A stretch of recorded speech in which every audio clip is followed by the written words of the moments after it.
Star plus के popular serial झनक में फाइनली अनिरुद्ध और झनक का आमना सामना हो चुका है। अनिरुद्ध अपने काम से गांव पहुंचता है और वहीं पर झनक उसके सामने आकर खड़ी हो जाती है और अनिरुद्ध एकदम हक्का बक्का रह जाता है। होता यह है कि अनिरुद्ध का सामना होता है पराशर से और बाकी सारे गांव वालों को वो समझाता है कि कैसे उन्हें इस चीज पर फोकस करना चाहिए कि उन्हें 2 वक्त का खाना मिले, अच्छी जिंदगी वो जी पाए। ये जमीन तो वैसे भी उनके नाम पर नहीं है जिसे वो बचाने की कोशिश कर रहे हैं और पराशर और उसके लोग अनिरुद्ध और उसकी पूरी टीम पर अटैक करने ही वाले होते हैं कि तभी दूर से झनक की आवाज आती है और अनिरुद्ध उसकी आवाज सुनकर शॉक्ड रह जाता है। पराशर उसकी तरफ देखकर बोलता है कि नूतन, तुम यहाँ कैसे आ गई? तुम्हें यहाँ आने से मना किया था ना। इन शहरी लोगों को देखकर तुम्हारे को शहर की याद आ गई है क्या? और फिर कनका भी बहुत ज्यादा सुनाती है नूतन या झनक को और सामने से बस अनिरुद्ध झनक को देखता रह जाता है क्योंकि उसने एक्सपेक्ट ही नहीं किया था कि झनक उसे यहाँ मिलेगी।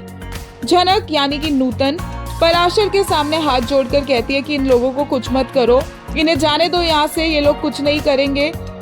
जैसे ही पराशर उसे इस तरह से देखता है तो पराशर पूछता है कि क्या तुम इन लोगों को जानती हो? और वो बोलती है कि हाँ। और पराशर बोलता है तो समझाओ इन लोगों को कि यहाँ से चले जाए, यहाँ पर कुछ नहीं रखा है, यहाँ इनका नुकसान ही होगा। और फिर झनक बोलती है कि ऐसा ही होगा। बाकी सारे लोग वहां से जाने लगते हैं। पराशर अनिरुद्ध का हाथ पकड़ लेता है और बोलता है कि ये कुछ दिन हमारे साथ ही रहेंगे। झनक बोलती है कि इनको भी जाने दो, लेकिन पराशर नहीं जाने देता और बोलता है कि कुछ दिन में हम इनको छोड़ देंगे।